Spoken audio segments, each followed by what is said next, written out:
Good morning, good afternoon, good evening to all tuning in to this poetry reading and panel discussion, Writing Palestine in Diaspora.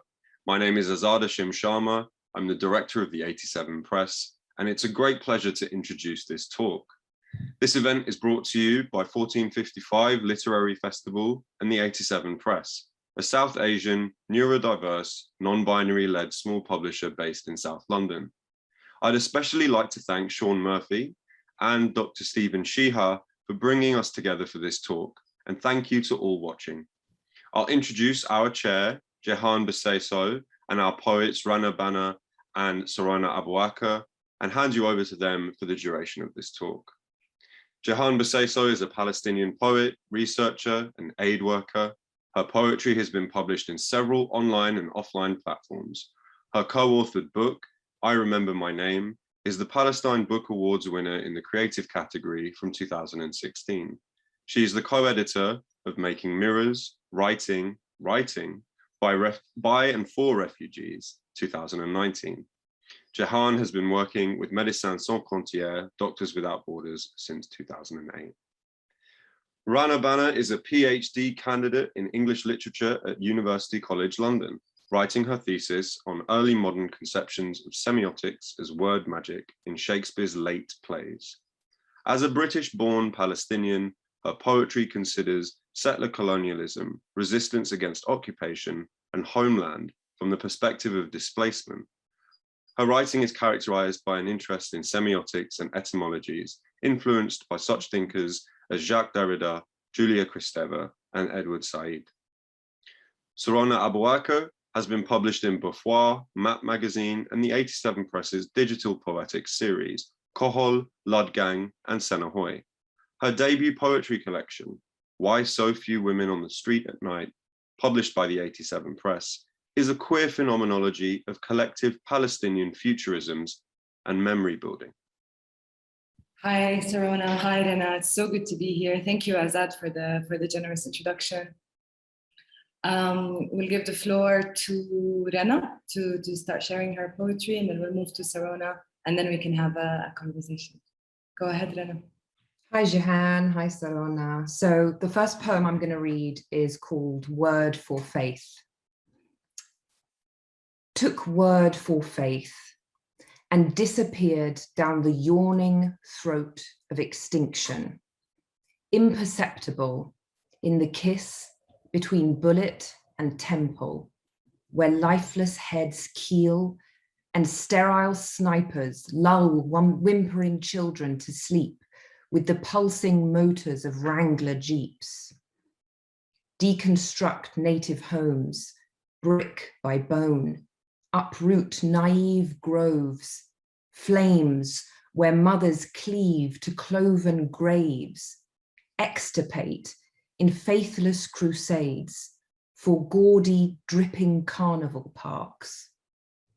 Encroach on Augustan outdoor stage, safeguarded by an encyclopedic schoolboy. Pompeii on lifted hillsides for a bulging man from Long Island with a measuring tape. Gloss and glows in paraphrasis. Courtrooms dilate mouths with stale air that expired the oath. Holding breaths and imposing russet keys, green-stained thumbs press fat, tawny cheeks that speak. So that's the first one. The second poem is called Homecoming. Herded into clustered vestibule, compress indigenous flesh to imperial jewels, daunt the pull of return. Yet we are eternally sanguine. Vacant cases await wistful flavors, false saviors dubiously smirk and feign subjection. Delay, defer, questions for long, hungry hours. Spy us unravel, translucent, diaphanous, veiny, fingering blue glass beads, crack seeds between teeth, deflect a malevolent gaze that scornfully evades. And why should Caesar be a tyrant then? I bleat ignorance, hard swallow place and name, that we might plant souls into our Eden, roaming as lambs. No imperial wolf, building prodigious terminals from white Jerusalem stone, pinching and profiting from handfuls of our dedicated earth, scorched, where extended roots recoil, speared by flagpoles. We yield from nature's generative art, a quincuntial garden farmed by swarthy knowing hands, whipping beaded Roman trees, drizzling gold into white and black scarves, on knees, a geometrically embroidered chorus sway and harvest and press to viscous green, anoint flat loaves in torrential stream, respite atop level roofs, squinting at, winking at stars. Languid eucalyptus branches lend sympathetic tips, filled beneath with laughing children, sharpened twigs to carve signatures of alchemical belonging. That is our homecoming. Thank you. Thank you, Rana. Thank you for sharing, and we'll come back in the discussion part to talking about some of the themes and issues that you bring up in your beautiful words. So Rana, over to you. The first poem I'll be reading is Celluloid. Apply to be recorded. Let me tell you what I cannot speak. The dysarthric underlings pulling below, afloat in bardo, sebulous swallowing, spit out azurite in hopes we see our language carved in the sky. One Tuesday morning, I awoke to the world and discovered no one could see or hear we. This is not a letter to a friend. This is victim application 408 validly declared. Is validity only declared by you, or can I brandish this declaration? I declare this application legitimate, filed under the case first proceeded by forensic architecture Emily Jesser, year 2019, case name Sejal. All preceding images, evidence, used in my file are from their initial verbal correspondences between the architecture firm and Jesser. See letter to a friend. The Palestine ICC proceedings. You may ask why I did not file an application as a subclause with the already existing preliminary approved chambers. The case just doesn't really seem to grasp what I'm trying to get at. In fact, the case doesn't seem to grasp at anything at all. Anyhow, before I get ahead of myself, I am filing victim application 408 on the behalf of said victim. According to your definition, I fit this category. The crime against we is one of disappearance. For this, I do not know what I've done. The disappearance follows, pursues me, holds me. When a quantum observer is watching, particles can also behave as waves. Electrons are forced to behave like particles and not like waves whilst under observation. The act of observation affects experimental findings. Faces recording. What is the distinction between archiving and surveillance? The tear gas canister, the triple chaser, is the most fatal because it breaks itself apart into 3 pieces to cover more ground and bodies on its impact. The separating canister. According to the Defense Technologies website function, Find a Dealer, I can purchase tear gas from one of the suppliers within 40 miles of the city I used to live in. I can also experience it in the parts of Palestine I'm legally only allowed to access in accordance with the identity card issued to me. Year 1999, West Bank permitted. Jerusalem, 48 historical borders, the Gaza Strip, are non-permitted.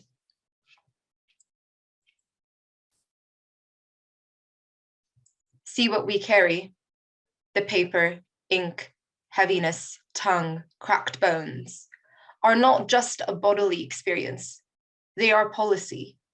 The red eyes, stinging, spluttering, inhale if you can. Rip the maps off our necks and carve into our chests what you think is the most revolting thing about us. I don't just want a stamp in my documents, passport, ID card, denying entry, exit, curfew, water, family, friends, home. I want to feel the weight of your hatred on me, so I can measure the strength by which I will need to muster to hit you back. And you will feel it in every way, towering over you. Our voices filling the skies, our bodies shaking the streets, our hands on your passports, faces, documents, ID cards, laws, checkpoints, surveillance, towers, guns, ripping everything you have created and making space, making room for the world we deserve to live in. 6 months later, we can be seen as a byproduct of two methodologies, wearing evidence relating to home of origin and showing erasure. Evidence sprinkled onto pieces of transparent overhead projector sheets act as material conduits between the disappearing skin and the external world. Images, graphs, charts, statistics, maps, bank statements from the home of origin and or showing the said home of origin erasure embody the forms of materiality the non-disappear require in order to see the disappearing. Theory tested a total of 54 times with various materials. Transparent overhead projector sheets opted over paper weather due to weather temperaments. Ink from the required materials running down the face body from unexpected rain is not a substitute. The home of origin content is absolutely vital in creating a barrier at which the non-disappeared ing come to their senses and open mouths, eyes, if able to acknowledge. See, where are you from? See, what do you think about what is happening there? See, methods for catapulting oneself. I walk into the local budgeons, wearing Gas Canister's Men in the Sun head to toe, chapter 1 starting at my head and the story ending at my feet, with no luck of being cited. The consequence is a stolen creme brulee pot. For this, I'm only partially sorry. Recommended usage. Side effects warning. Processes of recognition never started or buffering for centuries. Footnote. Scientists have observed an odd strand of quantum movement taking place in electrons, moving among atomic layers of a material. Rather than moving from bottom to top layer, being observed to pass through the middle, the electrons were seen to be disappearing from the bottom layer and reappearing in the top layer a fraction of a second later, with no trace of them existing in between.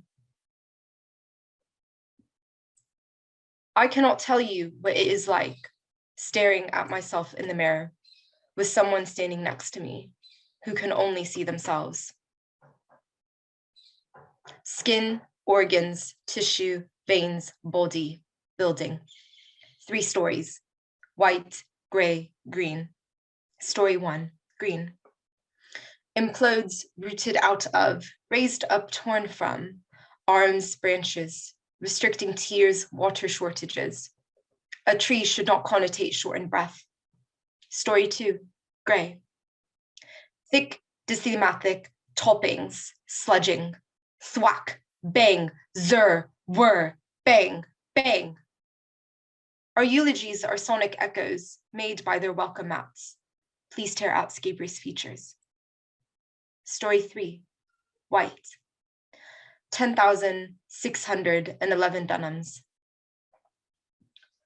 Wearing cruelty-free vegan boots, they strap him to a chair, leather binding the top half of his body, lower half bound to the seat by rope. Turn on the air conditioner, leave. Windows, doors wide open. A night in December. Where do you go when I give up all of my cards? Checkmate, ace, full house. Do you slam your hands on the table and yell, It's a bingo. Or curl into yourself, a snail looking for the shell that once harbored the body, soft, safe, warm, away. Or does it make you want to grab a gun, buy a gun? T-shirts generate bumptious flailing. I walk in the park, hilly fields. I see two people walking towards my direction, smiling. I smile back, a southern flaw. To realize their eyes on my chest, staring, their smiles, not really smiles, more like boxed mouths, gritting, plastered, emerging when one eats something they find to be foul, but is too repressed British to spat it out. I look down. I see the outline of a place with a name on it. We are the shit you cannot spit out. You want a diaphanous tongue, blow on the ear, goosebumps on the arm neck, obeisance until the touch becomes a graze, until the camera turns back on you, until you are the one who cannot leave the hold.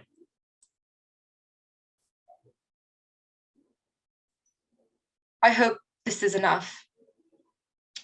I don't care if it isn't. Scarify and drench, indurate. Fakwa iris-covered surveillance towers do not block a sniper's aim. Smiling awash in exhilaration at the fate of being eaten by us. Sweet whipped cream piped teddy bear cake, arms outstretched towards the Petunia night sky. We only had to pass through 2 checkpoints to be here.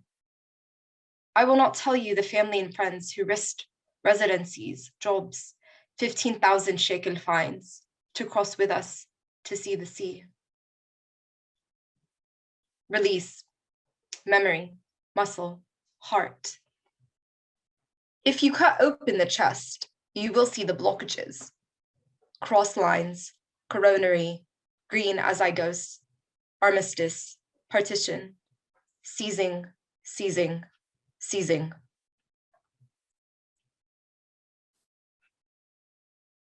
Exulting despair. Pay $100 scanning, effervescence hiding away, tucked behind ear, swallow, keep tight in throat. Solid feticent grounds. She holds an iPad. When she asks me to select the dates I was in the West Bank, she compliments the henna blooming my hands, dotting fingers, a farewell and flash. Before I can stop myself, a thank you crumples out of my mouth. A funambulist. Upon passing, I spit my name on the concrete. Interrogated for 8 hours. 20 times they asked, why are you here? Why do you want to return? I'm not exactly sure why this is being sent to you.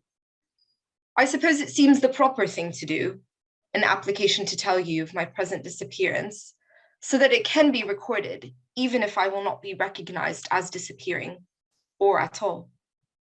You are institutionally positioned, contractually obligated to read this. But what good does that do? This is not an application to appearance. I do not want to be summoned back into the world where disappearance pervades.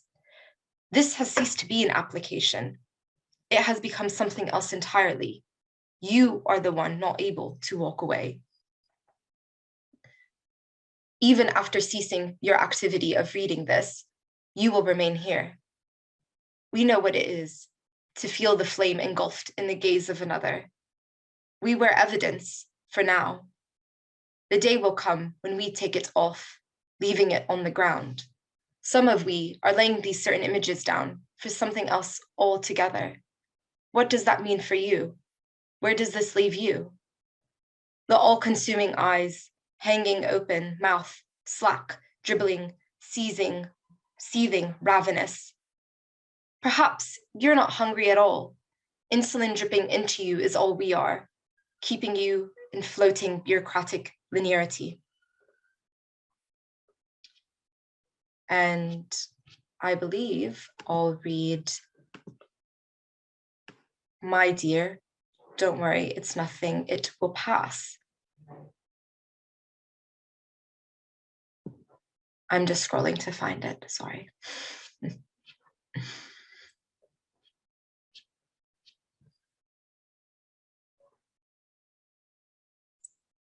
Okay.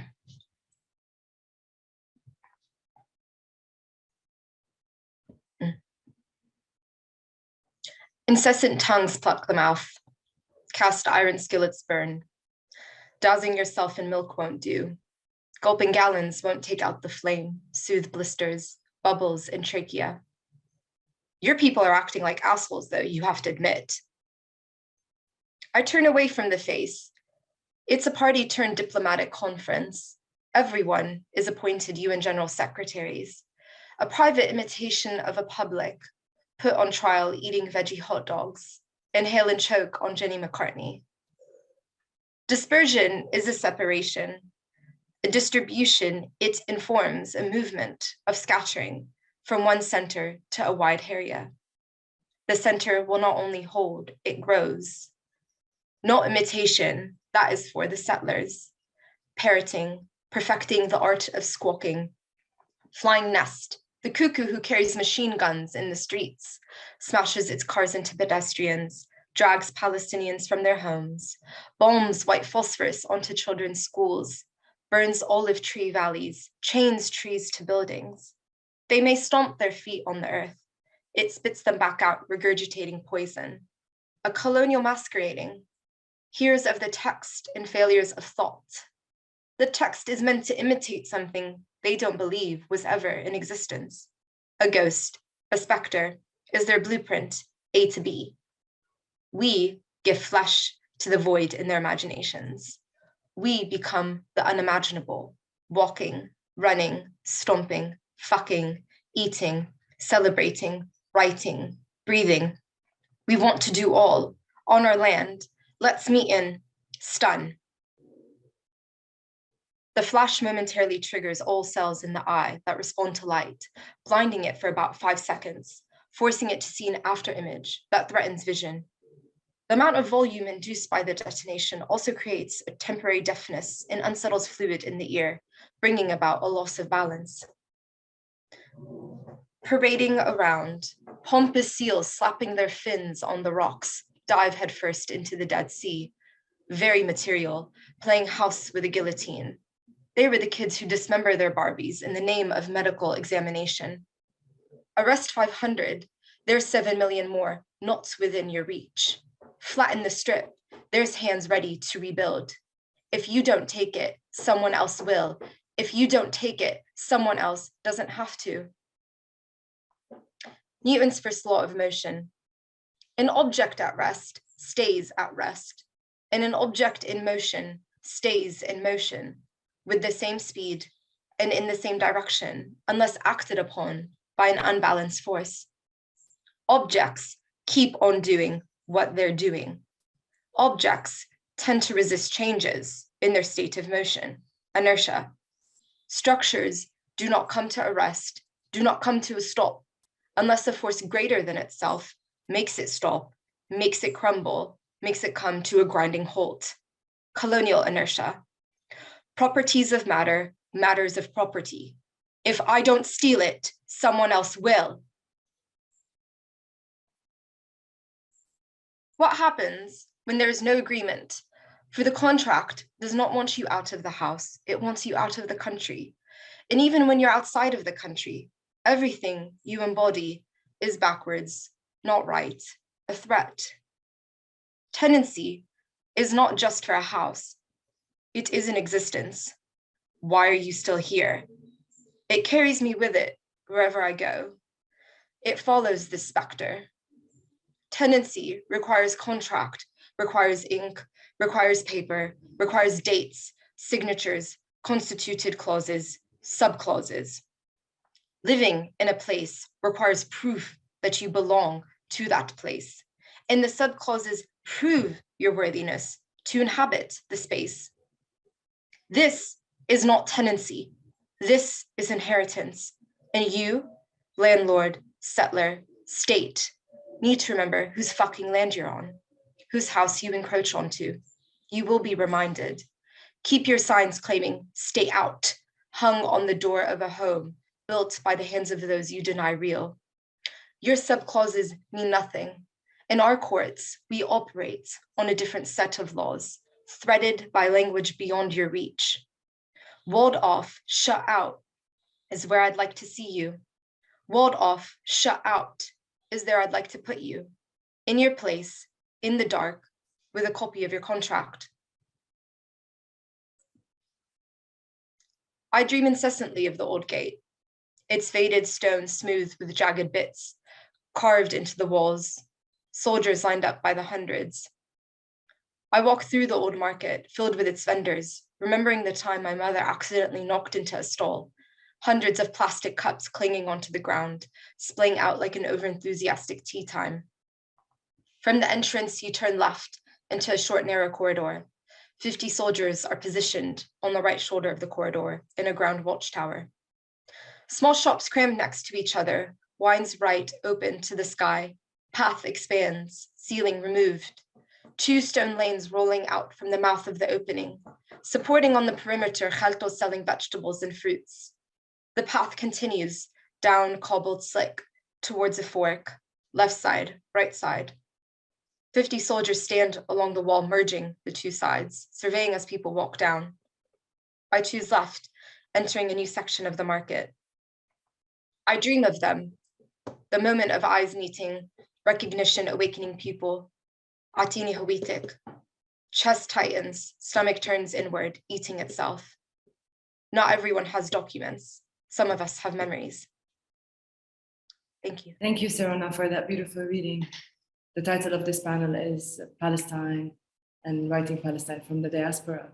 So I wanted to ask both of you, how does memory versus actuality or reality play in your poetry when it comes to Palestine? Maybe Rana, we can hear from you, and then we can go back to Sarona.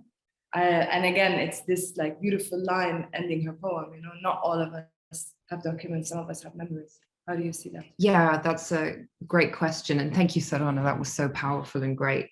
I feel like for Palestinians like myself who live in the diaspora, you know, the sons and daughters of refugees and exiles and so on, there is a memory or a sense of nostalgia for something that we almost never truly had, that was never really within our grasp in the first place. Someone like me, I was born and brought up here, but in the UK, but I have a very strong connection with my culture, a strong connection with my land, but it's always somewhere I've visited and would be returning from, never somewhere I fully got to embrace in the way that I would have liked to. So I think there's this strong pull of belonging and returning, but it is a memory and a nostalgia from even before my own lifetime, something passed on to me. A lot of memory, I think, is passed on. That's a really good question. I think that exactly as Rana was saying, and I think carrying on from that really thoughtful answer, like it is, I suppose, the distinguishment between the real and then the inherited can sometimes be quite blurred. And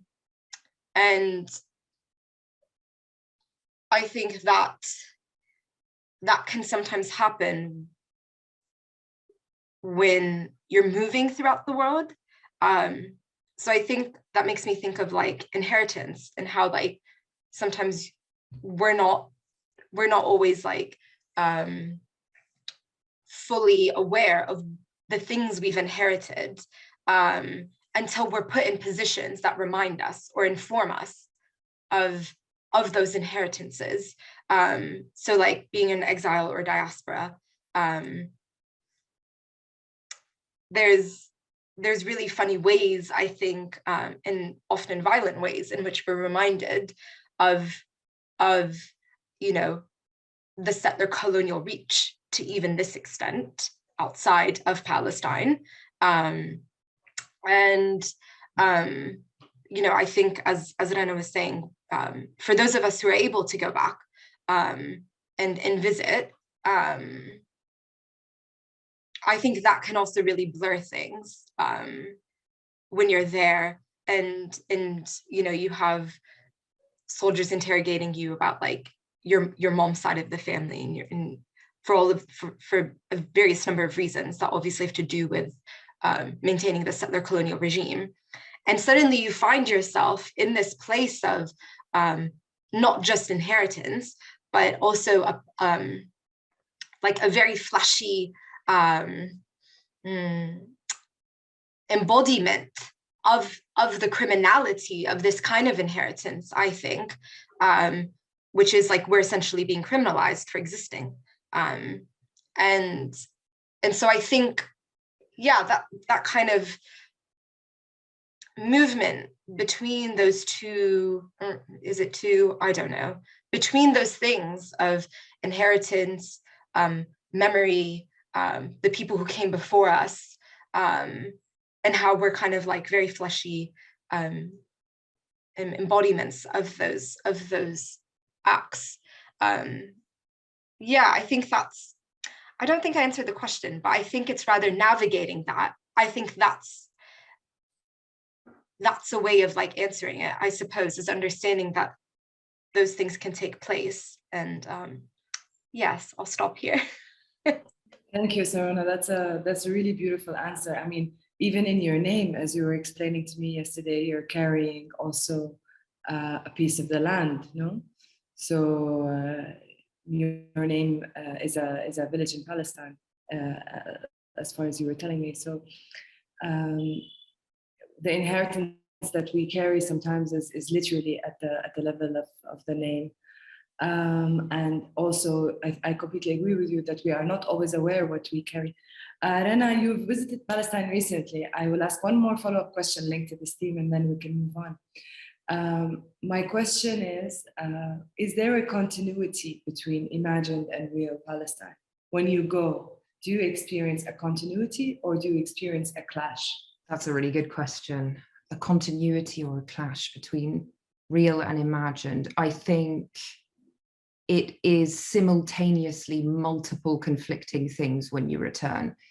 It can be, you can feel extremely empowered and rooted and grounded, and this is how this is me. Oh, I'm returning to who I am because I feel so torn and fragmented in my everyday existence away from the homeland. And it's also, you also feel daunted by the return, daunted by the obvious military occupation, and the process of going back is always made so deliberately intimidating and difficult, and you're never really sure, am I going to get there okay? Is everything going to be okay? And then when you're there, there is a sense of relief, but you know that it's very temporary. So I think that you are constantly, for someone like me anyway, constantly holding these simultaneous conflicting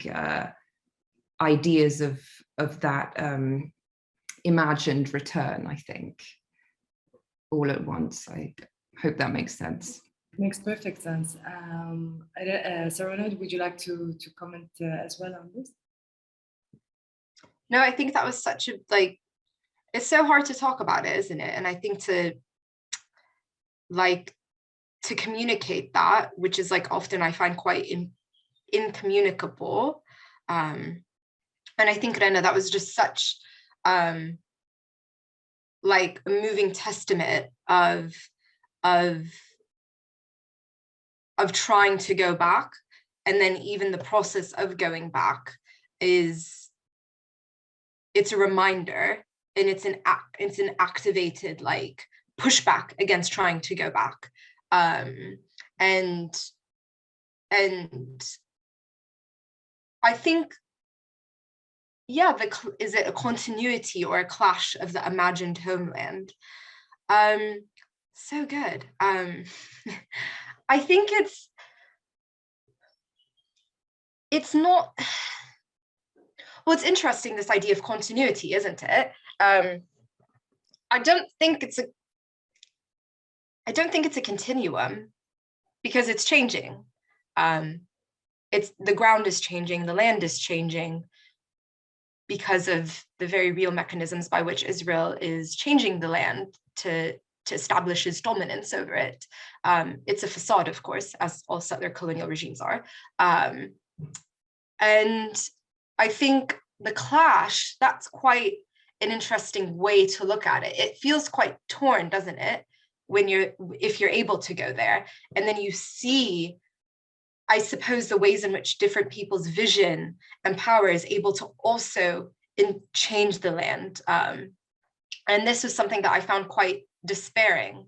And I don't know, Rana, if you were able to go to Ramallah when you were there recently. But I'm sure it's changed since I went last a few years ago. But the thing that I found quite really, really difficult, apart from the obvious, was seeing how Ramallah is obviously like referred to as like the capital of Palestine, and then that completely erases like all of the rest of the land. But then seeing like the ways in which corporations and, you know, international donors are kind of implementing various businesses and buildings to kind of start building up and entering the Palestinian occupied territories into the global market. So very neoliberal pushing. And I think seeing that was really, I just absolutely lost it, to be quite honest. And that was a clash where I was like, okay, we already know Israel's kind of implementing this regime that's attempting to literally eradicate us and our relationship to the land, to each other socially, you know, culturally. And then we have this branch of neoliberalism that's coming in and also implementing these various ways of ensuring that we're not able to have and maintain these relationships to each other in the land. And I found that to be, obviously they work hand in hand, but it's not my imagined homeland.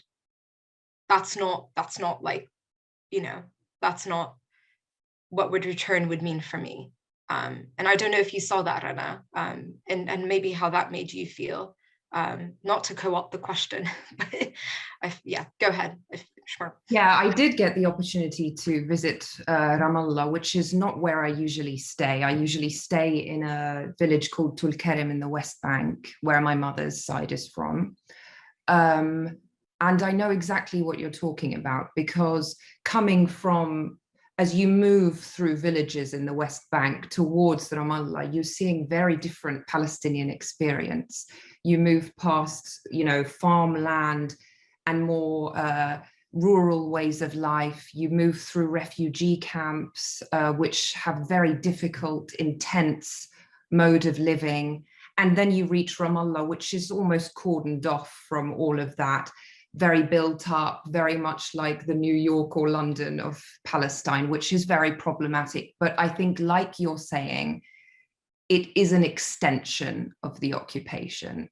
And I think it's very politically deliberate. I think Ramallah is the home of our Palestinian Authority, which we know is very problematic, and an extension of our oppression in many ways. And I think that is why we go there and suddenly see all this money and wealth, and it's jarring for us. And I think, yes, that is not what, you know, we are looking for when we return. We're not looking for a built up version of some sort of neoliberal state. We are looking for what we lost in the first place, I think, and a natural extension of that, not a natural extension of occupation. And I hope that answers your question. That's brilliant, both of you, honestly. And I feel like I could ask a follow-up question of this follow-up question, and we'll stay here. But since this is a panel about poetry, although I 100% believe that poetry's place is in the world, and poetry is of the world and of our politics, so we are definitely going in the direction. So my question to you right now is, what is the place of Palestine in your writing? And is it a necessary place? Is it an inevitable place? Is it a space in your writing that you have designed that looks like the map of Palestine? Or do you find Palestine on the way or in the different layers and levels of your writing? So I'm trying to understand a little bit about the process. I can share also a little bit how it's for me, but maybe later. So because there's a big discussion. I mean, there's writing about, writers from the Palestinian diaspora. Are you restricted by writing only about Palestine?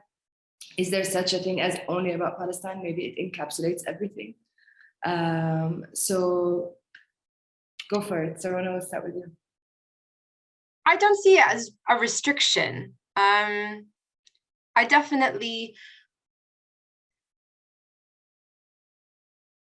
suppose my experience of Palestine, there's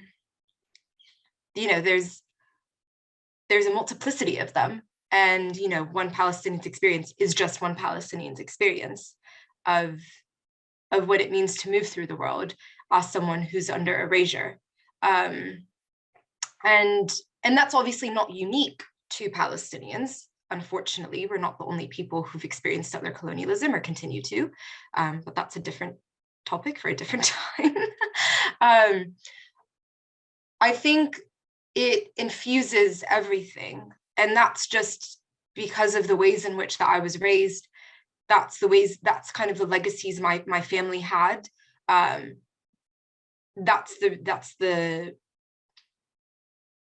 And I think I approach Palestine as a microcosm of the global stage.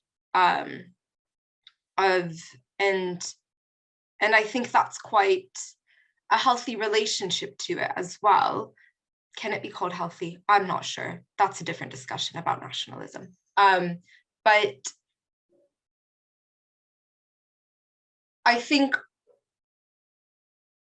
obviously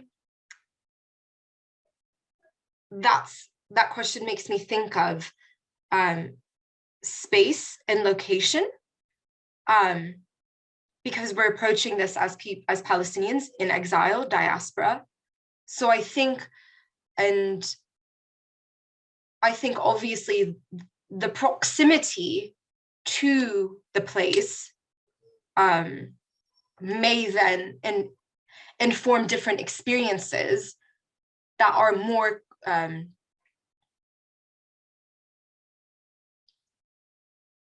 around exclusively Palestine.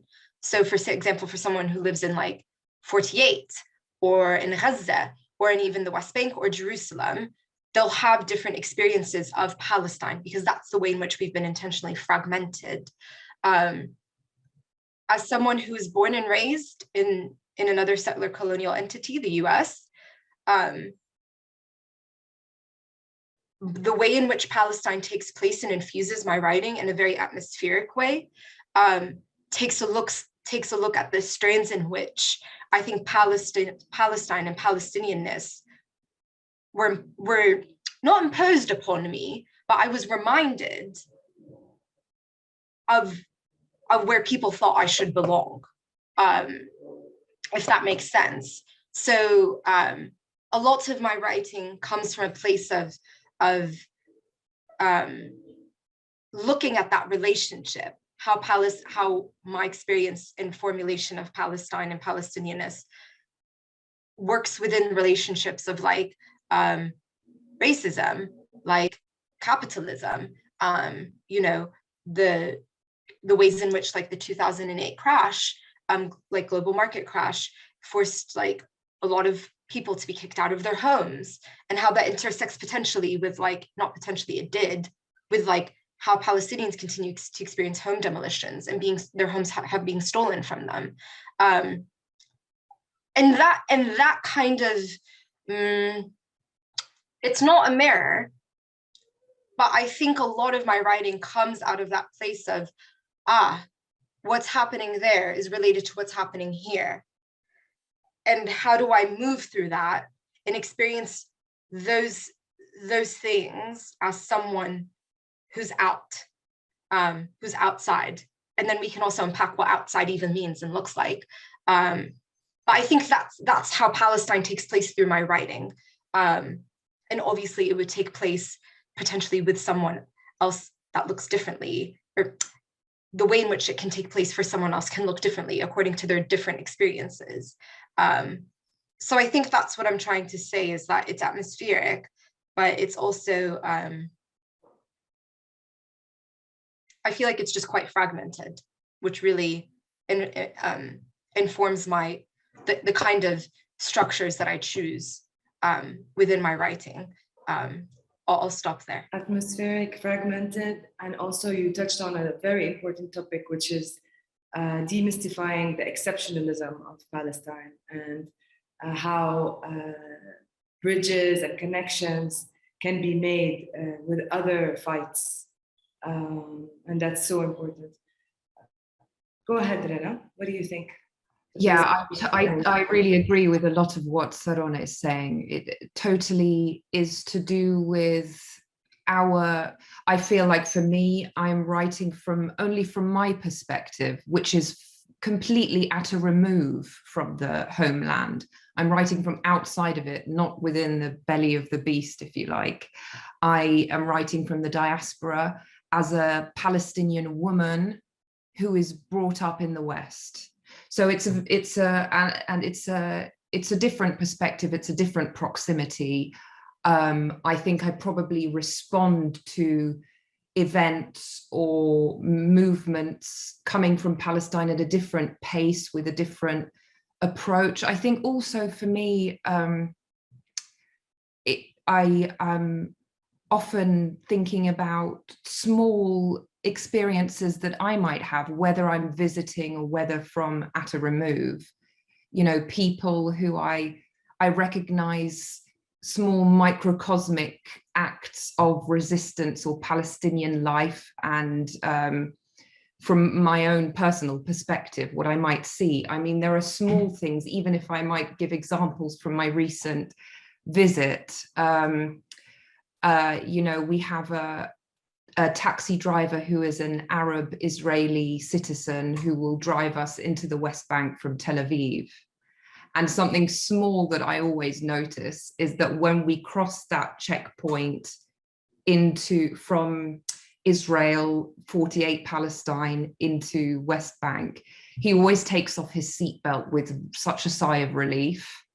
And I've always noticed that every time we go, and I see these small details, and I think those things really speak to me as well, not just the broader political events that color and shape a lot of what I'm responding to.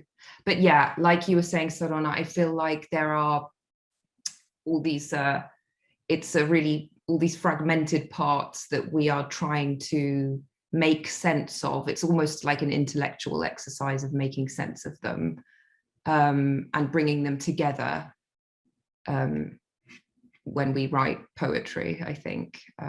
So yeah, I don't know how much of that question, that answers the question, or it's just me responding to things I've been hearing you guys talking about. You did, both of you did in different ways, but also you seem to agree a lot, which is good, makes my job easy. In the poems that you've read, you've touched on different aspects of home in different ways, a bit abstract sometimes, a bit concrete at times, physical, emotional landscape. Your poetry, and as a poet, I mean, do you have a sphere, whether physical, emotional, or even if you want mental, spiritual, where does home lie for you in your poetry? And is it a physical space? Do you feel like, as a Palestinian writer writing from the diaspora, you're looking at some concrete examples like the one you just mentioned, Rana, or are you more operating in the realm of what Sarona was describing as the ancestry or the inheritance that we feel sometimes and that we carry, and you're trying in your writing more to connect with those, let's say, non-physical aspects of being a Palestinian writing Palestine from the diaspora? So, because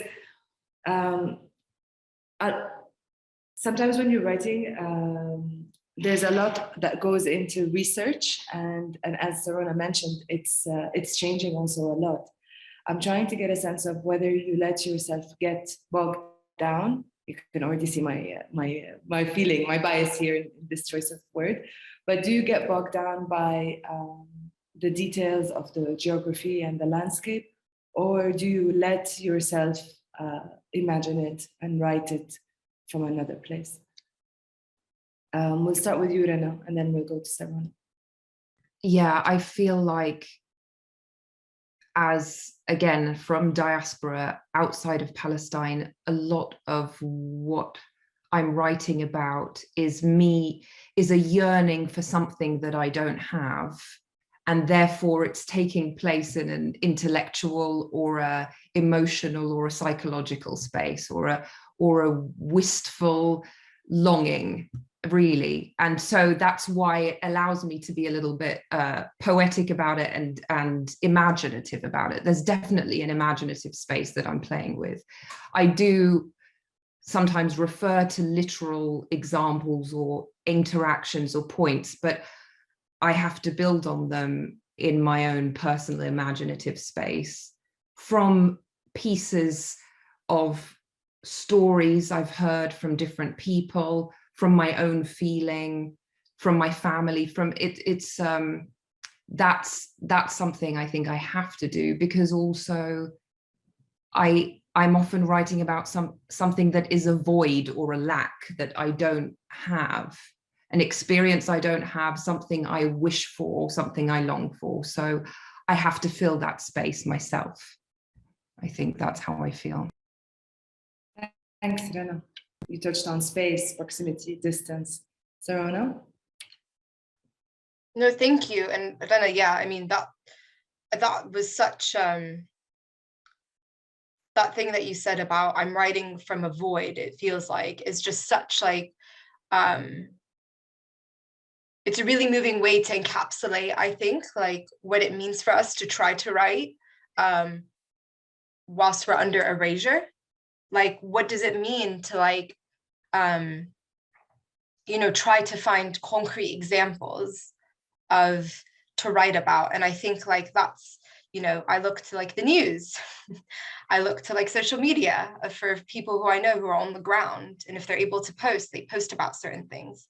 That's where like the title of my second poem came from, which is Mona El-Kurd saying to her brother while he was being arrested last year, trying to protect their homes from settlers in Sheikh Jarrah. And seeing that, it just filled me with such a rage, like, and that I didn't know what to do with myself. And so I just started writing, because I physically did not know what to do with myself, other than to cry. And I think that's kind of, it just feels like you're moving between these two, like sometimes stages or poles of sadness and anger. And obviously those are not two stages, they're two sides of the same coin. But I think that's a concrete example. And also it makes me think of that question, Jahan, as like one that points to like the ways in which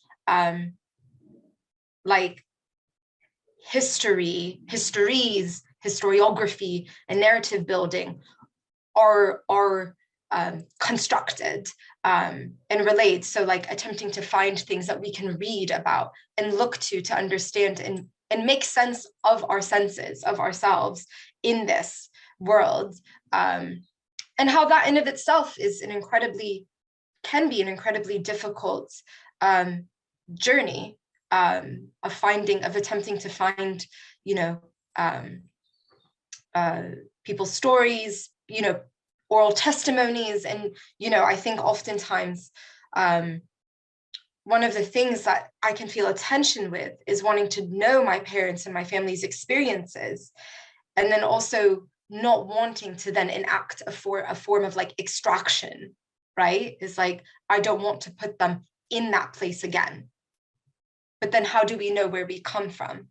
And I think that's also a tension that I can feel, and also needing to like understand, like, it may come out, it may not come out. And whatever whatever may be said out of willingness at just various points for seemingly no reason. I have to try to remember that and to document it in my own way. Even if it's not for anyone else, it's for myself to just write it down and go, okay, so they were moved from this prison to that prison. That happened on International Women's Day. Okay, so that person died when, you know, someone was 14 years old. Like, it just, you know, these kinds of pieces, even if they don't come together, it's almost, it just feels like trying to make sense of the forms of concrete and the fragments of concrete that we have, and then filling it in with things that make it not even cohesive. I'm not really, like, we can even talk about like what we even see as the effectiveness of cohesiveness, but rather I think it's like, how do we build that picture? A picture. And I think listening to you, Rana, like, I was just so moved by you built a world, a whole world. And it really reminded me of like listening to like a mythology, like just something that's so timeless, but also so like the imagery was just absolutely incredible. And what makes it incredible as well is that it, like, I know it comes from a place of Palestine, right? So it's also juxtaposing that like almost unfamiliar imagery with Palestine, and then seeing how that informs how we look at Palestine. So yeah, ranting. Thank you for that question. Thank you, Sarona. We're coming to the end of our conversation, but before we wrap up, I'd like to ask you both, I know, right? It went by super fast. I would like to ask you both to let us know what you're working on now. If you're not working on anything specific, writers sometimes are put on the spot with this question, but it's a chance also to share, where are you imagining right now? In which direction are you imagining? In which direction is your writing going or moving? Are you working on something specific? Are you open? So Rana, go for it, and then Sarona. My poetry, I am trying to put together a collection, hopefully, with the 87 Press. And I always sort of am dealing with issues of Palestine, imagined and real, sort of combined, I guess. That's what's happening. Imagined, sort of an imagined hope for return, but also a nostalgia coming together. So that's what I'm always working on. The poems, I guess, come out of all sorts of different places unexpectedly, often out, like Sarona said, when sometimes you just write out of rage and sadness in response to something, but it brings up all of these other things, all of the thoughts that you have, you're holding simultaneously about the homeland. So yeah, that's, I would say, poetically what I'm working on. Yeah. Sounds amazing. I'll definitely keep an eye out, and congratulations. It's really a big step. Congrats. Go ahead, Sarona. What are you working on? What are you cooking? Really looking forward to Rana's collection. Working on poetry-wise, I'm just reading loads at the moment. Just wanting to, I think, learn more about, I'm currently reading Bashir Abu Mannah's The Palestinian Novel.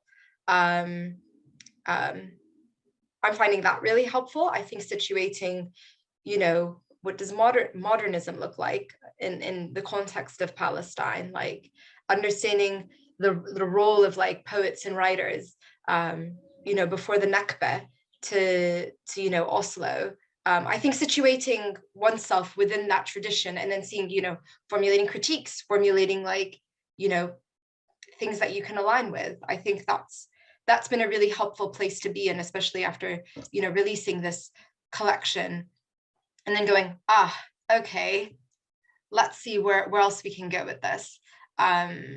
So yeah, not writing now, not right now. Sorry, puns. But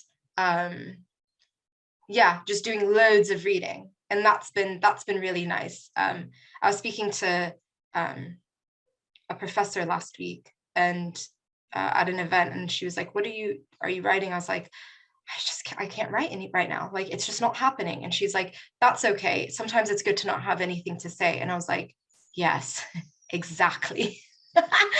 So yeah, that I'm trying to make it a positive thing, which it can be. But yes.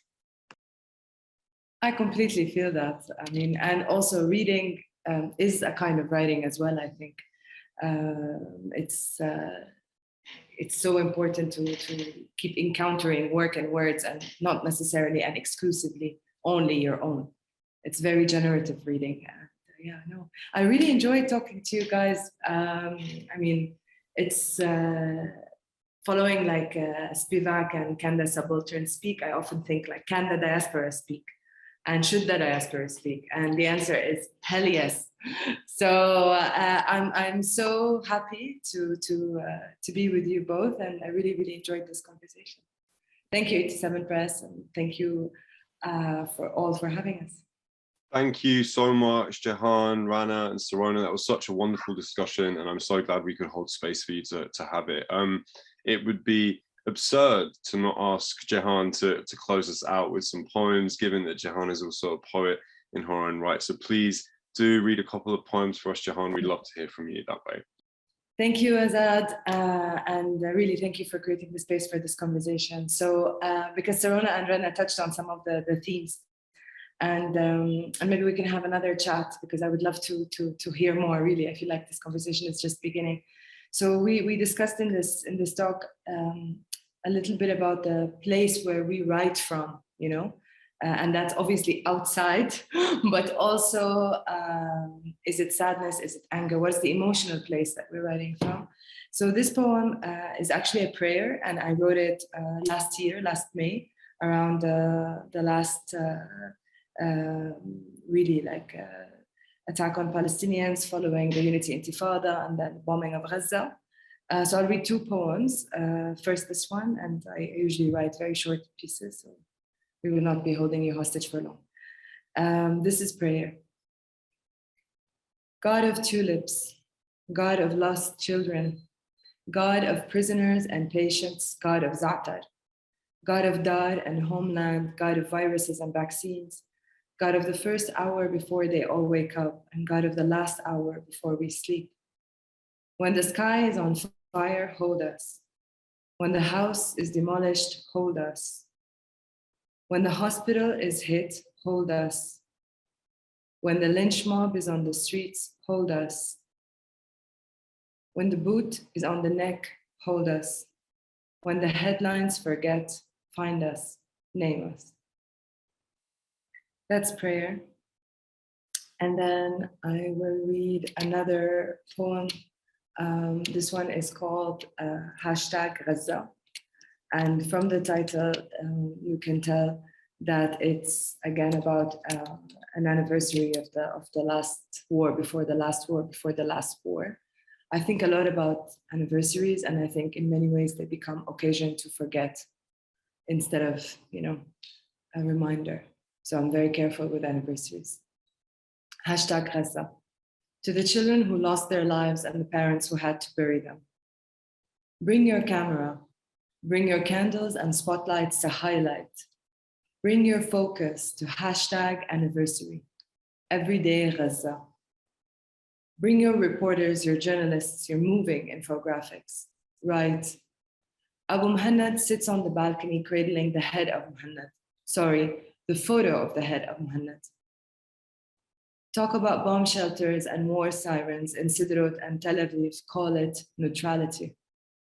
Talk about your 5 dead and your Iron Dome, call it objective reality. Bring your $1 billion pledges and your aid caravans, your Excel sheets, monitoring reports, and donor requirements, call it accountability. Write. Abu Muhannad sits on the balcony hopelessly, smokes a hopeless cigarette, talks about lack of hope. This one is human interest story. And when we invite you into our rubble homes for tea and bread, you call it generosity. And when we are strong about our suffering, you call it resilience. Right, 51 days, 2,000 dead, 10,000 wounded. Abu Muhammad says, my boys, they took a boat to the beach, came back bodies. How can we remember what we can't forget? Thank you, Azad. Thank you, Sarona. Thank you, Rana. Thanks, everyone.